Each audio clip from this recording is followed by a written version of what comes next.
Keep a knocking, but you can't come in. Keep a knocking, but you can't come in. Come back tomorrow night and try it again. You said you love me, but you can't come in. You said you love me, but you can't come in. Woo! You said you love me, but you can't come in. Come back tomorrow night and try it again.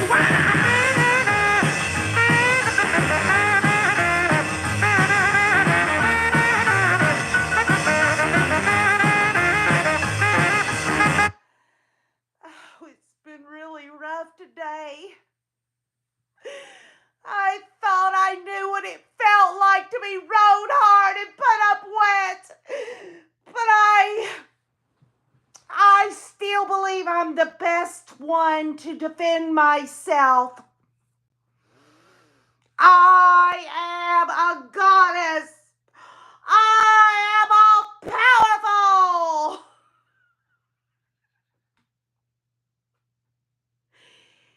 And by the way, did you like my outfit today?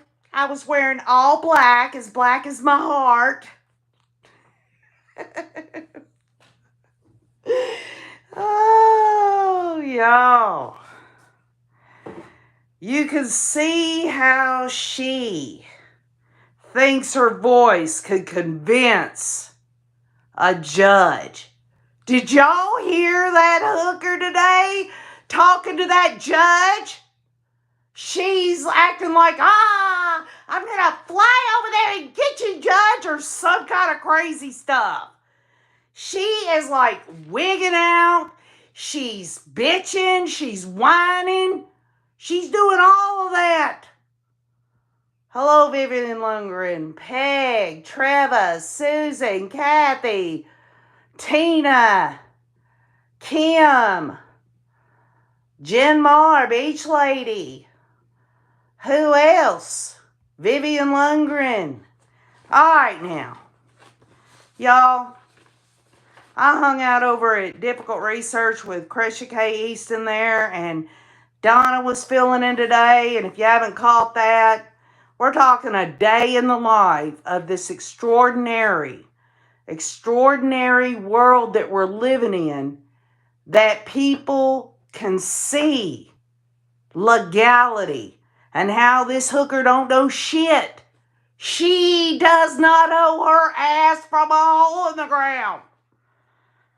She can't keep Nate Eaton out of the courtroom. I mean, what? Nate Eaton? Why don't they just... Oh, I don't even want to go there. All I'm saying is motion denied. And then, because Kay Woodcock spoke to Charles and had firsthand from Charles Vallow what was going on, I would say that is the most relevant thing we're talking about here. Charles Vallow's voice needs to be heard. By goodness, people are going to see it however they're going to see it. And then this bullshit that Lori wants to pull out her ass about this Hancock woman. Could you imagine that? She is sitting at her defense table representing herself, and she wants to bring up that this woman told Charles, just tell her her name's not on the insurance policy anymore. Y'all, that was like, it hurt to even hear that. And that's going to be her testimony. And it's going to be bad. And it's going to be very hurtful for the victim's family members and for others. So let's go over Lori's witness list as it stands right now with the judge's rulings today. Absolutely no Nate Eaton. She wants Tylee's friend Vaisia, a young girl at the time, to go through the trauma of going and being a defense witness. Somebody needs to pound that woman's head. She was a young girl, and Lori knows good and damn well what she did. Why throw that in the path? It's just another way to show how she operates. She's going to devour any innocence that she can, because that's the only thing that's going to feed her narcissism. And it's sad. And it's hurtful. And Lori says, this is a trial by ambush. Ambush of what? You and your freaked out clown show brother Alex. Absolutely. Pre-planned everything, in my opinion. Alleged.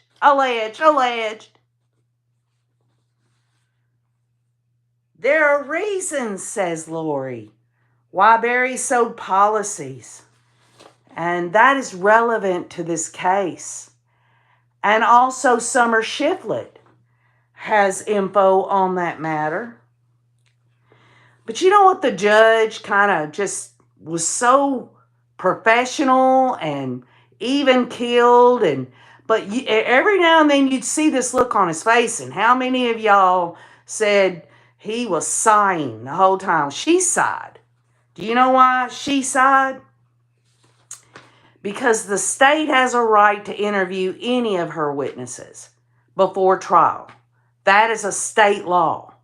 And I know this judge is trying to leave the door open for some kind of surprise shit, but I'm telling you right now, the state has a right to interview any of Lori's witnesses.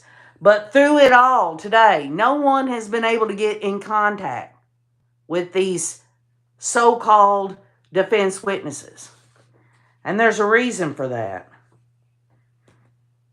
Confidential information that she says was compromised, and her Sixth Amendment rights and her appeals attorney and all this other shit. She thinks talking about this in Arizona, knowing the amount of people that are listening to that, she's trying to set up an appeal in Idaho. It's got nothing to do with Arizona, because that's how the demon rolls. She is absolutely diabolically evil, y'all. And hey, here what am I supposed to be? You can't see something that you haven't seen before. You know what I'm talking about? You can't recognize something that you've never seen. So, all this stuff about IP addresses, and her attorney was supposed to be on one IP address, and Lori's sitting there trying to just badger this judge because she's so freaking stupid.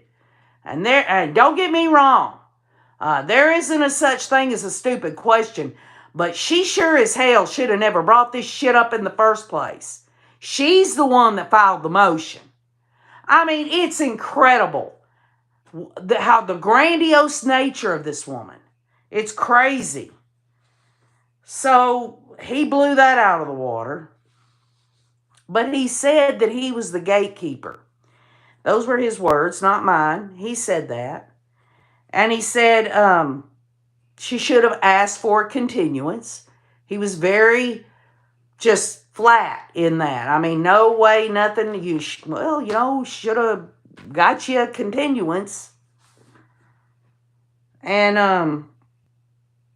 her attorney, her appeals attorney, apparently used different phones instead of staying with that, because that's in law. I mean, I'm sorry, y'all. If y'all want to think that's a ticky-tack technical or whatever, no.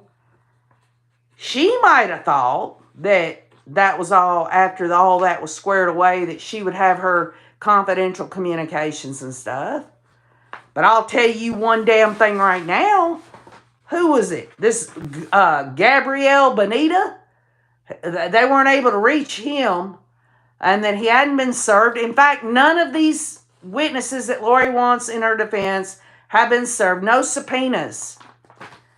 And the Church of Jesus Christ of Latter-day Saints has an attorney named Matthew Ballard representing him.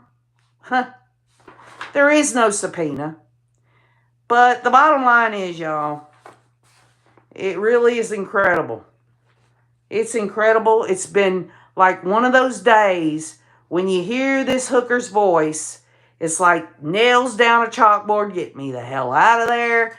I had to dip in and out of it, y'all. I couldn't watch the whole damn thing. I'm just being straight with you. I'm being straight. But I'm doing good. I'm doing good. She is stupid. Yeah. She raised her voice at the judge several times, says Trevor. Right? She's toast as much as I hate to say that. It's for her amusement, says Mary Seidler. So, yeah, I know, Mary. Yeah. I don't take a leave, Trevor. That stuff I'm very anti-pharma. Very anti-pharma. So, just tired. Long day. A lot of shit going on in the world around us, on top of this crime genre community discussion.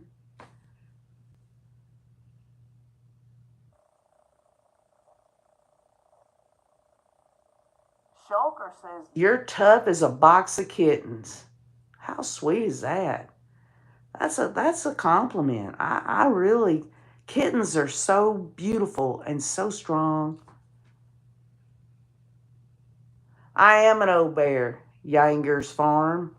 Been an old bear for up in the mountains, down in the valley. We're going through this life. Should it surprise you that life is out loud and time goes so fast? Love, love, love. That's what it's all about. So, that's all I got to say tonight, y'all. That's all I got to say. I'm stressed, but I'm relaxed. I'm going to go in here. I'm going to fix me some late supper. I'm going to go light. I'm going to drink a lot of water. Water's good for you. Just don't drink too much water. And always remember this. No matter how tired you get, no matter how bright the lights are, always, always be you, because you are the only you that you're ever going to be. And I love you. Good night.